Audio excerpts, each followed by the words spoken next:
ታፔላው ዛሬ እንደ ወትሮው ሁሉ የትዝብት መነጽሩን አጥልቆ ሐሳቡን ሸክፎ ሐሳብ የሚያሳፍርበት ታክሲ ውስጥ ተገኝቷል።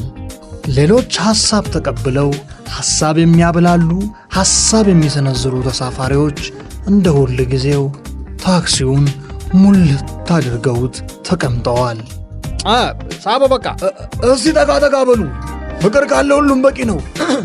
ጠጋ አዎ ጠጋ በል እሙዬ፣ ጠጋ በል አንቺ። አዎ ጠጋ በል ታፔላው፣ ጠጋ በል አንተም ጠጋ በል። ኧረ ምን ችግር፣ በደንብ እንጠጋጋለን፣ ቦታ አይጠፋም፣ ችግር። አዎ ታፔላ እያራዳለች፣ አንተ ትረዳኛለህ። ማዘርዬ ጠጋ በሉ እርሶም። ነይ ሶስተኛ ላይ ግቢ፣ ሶስተኛ ላይ ይበቃናል። ግን ይበቃሻል፣ ግቢ አስገባ። አለ ቦታ። ፀሐዩን መከራ እኮ ነው፣ እዚህ ላይ ማን ይቆማል? አይ ደግሞ እንደው መንገድ ላይ እንዳያስቆሙት ብዬ ነው። አይ አንዳንዴ መተሳሰብ ያስፈልጋል። ግቡ እሙዬ፣ ጠጋ በሉ። ታፔላ አንድ ሰው ልጨምራ። ኧረ ምን ችግር፣ በደንብ እንጠጋጋለን፣ ቦታ አይጠፋም። እንኳን ለተሳፋሪ ይቅርና ማሙሹ በወራት ውስጥ ተፈቶ ሲመጣ ቦታ አላጣንለትም። ሞልቷል በቃ። ሳቦ ማን ነው ደግሞ ማሙሹ? ታፔላ ማሙሹ የሰፈራችን ልጅ ነው። ከወራት በፊት በአስገድዶ መድፈር ተከሶ የነበረው።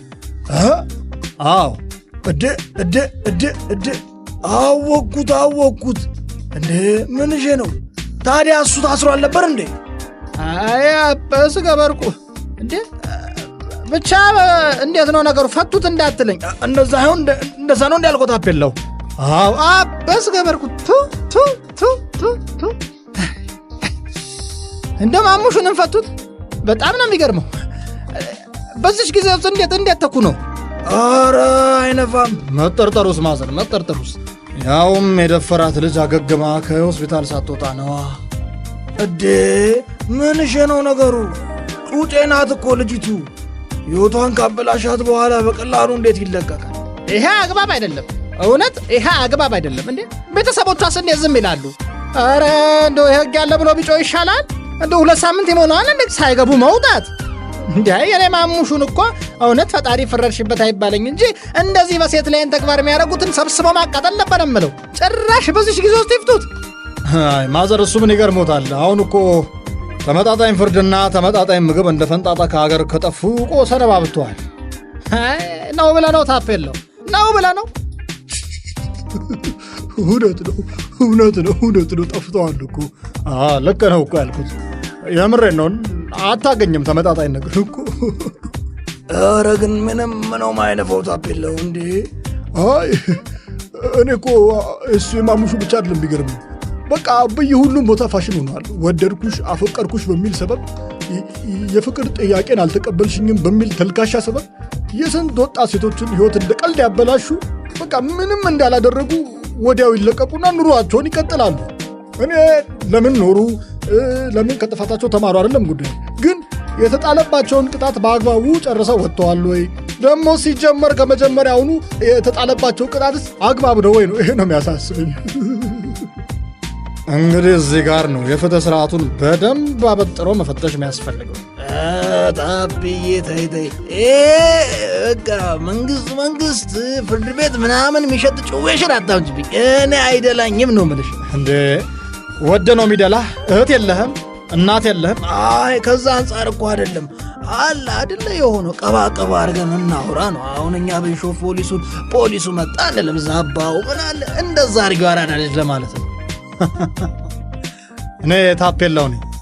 ሐሳቤን ቀጥታ ነው ማሳፍረው። አይደለም ሐሳብኛ ሰውም እኮ እዚህ ታክሲ ውስጥ ቀጥታ እናሳፍርም። ደራርበን አታያቸውም እንዴ? አይ ተውት እስኪ እሱን። አይ ልክ ነህ ታፔላ ያልኩ በሙሉ ልክ ነው። ከስር መሰረቱ ነው መበርበር የሚያስፈልገው እንዴ። አዎ ቴትዬን የሌለ ነው መፈተሽ ያለበት። ግን እኮ እዚህ ውስጥ ማን እንዳለ አይተኸው። አይዞህ አትፍራ።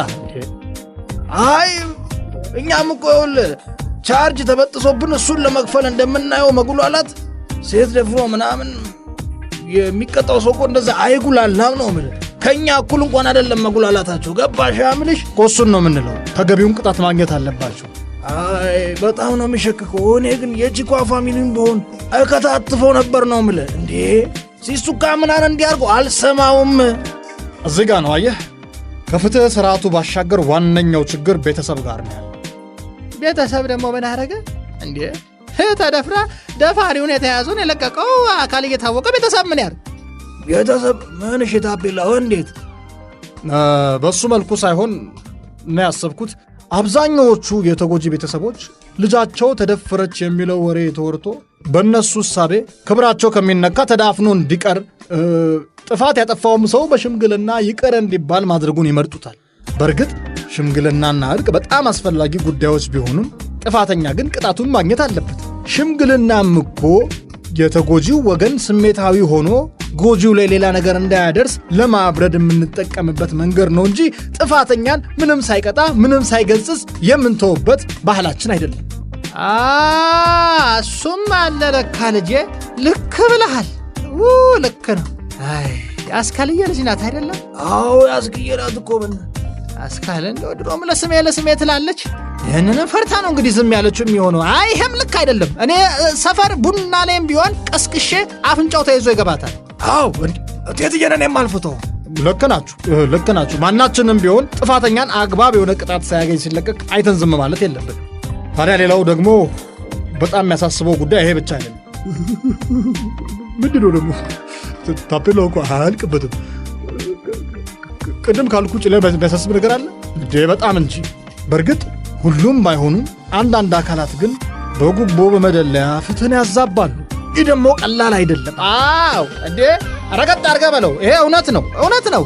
የእኔ ስንት ጉዳይ እንደዛ ተዳፍኗል። ደሃነሽ ተብዬ ምንም እንኳን እንዲህ ጸያፍ አስፈሪ ወንጀል ባይደረግብኝም ብቻ እሱ ነገር ብዙ አበላሽቶብኛል። ልክ ነው ማሰ ደፍሮ የገደለን ወንጀለኛን ሁሉ ነጻ እስከ ማውጣት የሚደርስም ጉዳይ እኮ ሆኗል። እውነትህን ነው። ምናልባት እኮ የማሙሹ አባት ሀብታም እንደሆኑ ታውቃለህ አይደል? እሳቸው ከፍለው ሊሆን ይችላል። ማነው ስምሽ አንቺ? መስፍን እባላለሁ። መስፍን የከባድ ሰው። የማሙሹ ፋዘር እኮ መለኛ ናቸው። እሳቸው በት ብሎ ነው ያስፈቱት። ይሄን እኮ ነው መሆን የሌለበትም። ይሄን መቼም ቢሆን ዝም ማለት ነው የሌለብን። እስከ መቼ ድረስ ሴቶች እየተጠቁ ጉዳት እየደረሰባቸው ጉዳታቸው እንደ ቀልድ ይታያል? መድኃኔዓለም መፍረዱ አይቀር። እሳቸው ውስጥ ትልቅ ሰው አልነበሩ እንዴ? ምን ነው እንዲቀለሉ?